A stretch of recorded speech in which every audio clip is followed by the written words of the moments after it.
गांव में रहने वाला एक नौजवान लड़का पुरानी बुरी यादों को ना भूल पाने और एक ही चीज के बारे में बार बार सोचने की आदत से परेशान था।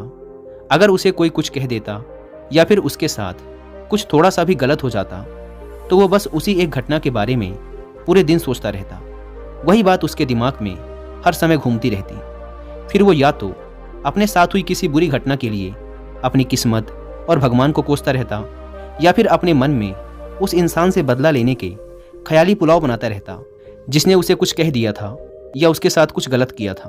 अपनी इस ज़्यादा सोचने की आदत की वजह से ना तो लोगों के साथ उसके अच्छे रिश्ते थे और ना ही वह किसी काम को अच्छे से कर पाता था। वह हर समय तनाव व मानसिक अशांति की स्थिति में रहता। उसकी ऐसी हालत को देखकर उसके एक मित्र ने उसे सलाह दी कि यहाँ पास के ही एक बौद्ध मठ में एक जैन मास्टर रहते हैं, तुम उनके पास जाओ, वो तुम्हारी इस मानसिक समस्या का कोई ना कोई समाधान अवश्य बता देंगे। वह नौजवान लड़का जैन मास्टर के पास जाता है और अपनी समस्या उन्हें बताता है कि कैसे वो एक ही घटना के बारे में बार बार सोचता रहता है और पुरानी बुरी बातों व यादों को भूल नहीं पाता। लड़के की समस्या सुनने के बाद जैन मास्टर वहाँ से उठकर मठ के अंदर चले जाते हैं। जैन मास्टर का बिना कुछ उत्तर दिए यूं उठकर चले जाना लड़के को कुछ अजीब सा लगता है, लेकिन वो फिर भी वहीं बैठा रहता है। थोड़ी देर बाद वह देखता है कि जैन मास्टर मिट्टी की गिलास में पानी भरकर उसकी तरफ चले आ रहे हैं। जैन मास्टर लड़के के पास आकर खड़े हो जाते हैं तो लड़का भी उनके सामने खड़ा हो जाता है। जैन मास्टर लड़के से पूछते हैं, बताओ इस गिलास का वजन कितना होगा? लड़के ने कहा, मैं एकदम सटीक तो नहीं बता सकता, लेकिन इस गिलास का वजन बहुत ही कम है। अब जैन मास्टर ने गंभीर होकर कहा, मेरा प्रश्न ये है कि अगर मैं इस गिलास को थोड़ी देर तक ऐसे ही पकड़कर खड़ा रहूं तो क्या होगा?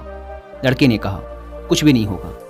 जैन मास्टर ने फिर पूछा, अगर मैं इस गिलास को इसी तरह 1 घंटे तक पकड़ कर रखूं तो क्या होगा?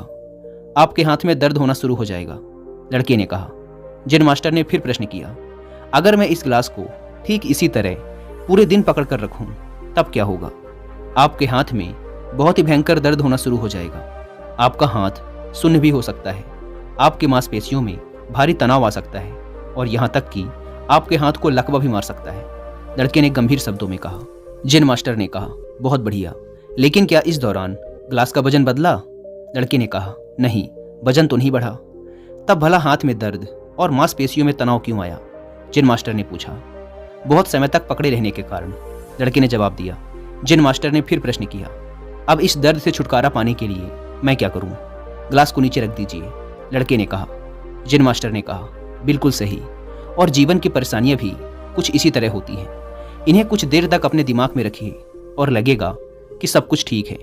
उनके बारे में ज़्यादा देर तक सोचिए और आपको पीड़ा होने लग जाएगी, और इन्हें और भी देर तक अपने दिमाग में रखिए, फिर ये आपको अशांत व पागल करने लग जाएंगी और आप कुछ भी नहीं कर पाएंगे। जैन मास्टर ने लड़के की तरफ इशारा करते हुए कहा, अपने जीवन की पिछली गलतियों और घटनाओं के बारे में सोचना जरूरी है, लेकिन उससे भी ज़्यादा जरूरी है उनसे सीखकर आगे बढ़ना।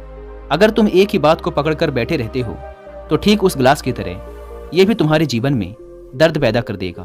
अगर तुम आज अपने अतीत को लेकर बैठे रहते हो तो ये आज भी तुम्हारे हाथ से निकल जाएगा और फिर तुम भविष्य में इसके लिए पश्चाताप करोगे। तुम अपने अतीत के लिए जैसा इंसान बनना चाहते हो या फिर जिन गलतियों के लिए पश्चाताप कर रहे हो तो तुम आज से ही वैसा इंसान बनने का प्रयास करो और कोशिश करो कि आज तुम वैसी गलतियां ना करो जिसके लिए तुम्हें भविष्य में पछताना पड़े। इसलिए चिंता करना बंद करो और अपने आज के कर्मों पर ध्यान दो, क्योंकि चिंता व्यक्ति को उसकी चिता तक ले जाती है। दोस्तों, चिंता करने की आदत को छोड़कर एक खुशहाल जीवन कैसे जिया जाए, इस पर विश्व प्रसिद्ध लेखक डेल कार्नेगी ने एक बहुत ही अच्छी किताब लिखी है जिसका नाम है how to stop worrying and start living, यानी चिंता छोड़ो, सुख से जियो। अब तक 10 मिलियन से ज़्यादा लोग इस किताब को पढ़ चुके हैं